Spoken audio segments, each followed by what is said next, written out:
Hi everyone, this video is going to demonstrate our new maintenance help desk. Currently, we've been utilizing a Google form, waiting for our new service, which is a Akita box, and now we have it and we'll be implementing it very soon. So, just as a reminder, this is a help ticket system for maintenance only. This doesn't involve technology, even though we are using technology. So, as you're used to, how do we get to it? Well, you would either go to staff and click on maintenance. When this is updated, it will be there, as well as on the District 76 staff intranet, where you would see maintenance help desk. This will go to the appropriate location when we have it updated. What does it look like?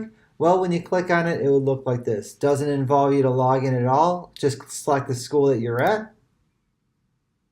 And then here you would see their basic information. Any information that has an asterisk will be an area that you would need to fill in. So we would need to make sure that we fill in the appropriate locations, and I'm going to do that right now. Okay, so right now I have my subject. I put in a description. When you see your issue type, you want to select that specific issue type. Awesome. For floor, you would click on the floor. So we're all one floor, so you probably pick first.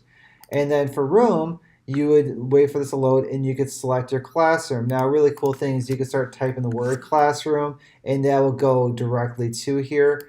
Let's see, you could probably even type in the number. Yeah, it's not as easy, but if you do type it, it will go to that as well. So that's kind of responsive there. So I'm going to pick classroom 10. I'm just putting this in for example. If you do have an image and you would like to take a picture and upload, you have the capability of doing so.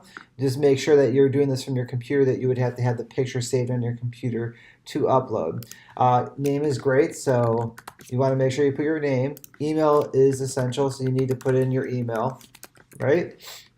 So that does have an asterisk. We do not need your phone or extension. That's just there as part of the form. I'm not going to submit this, but if I do submit it, it will be sent to our maintenance department and they'll make sure you're taken care of.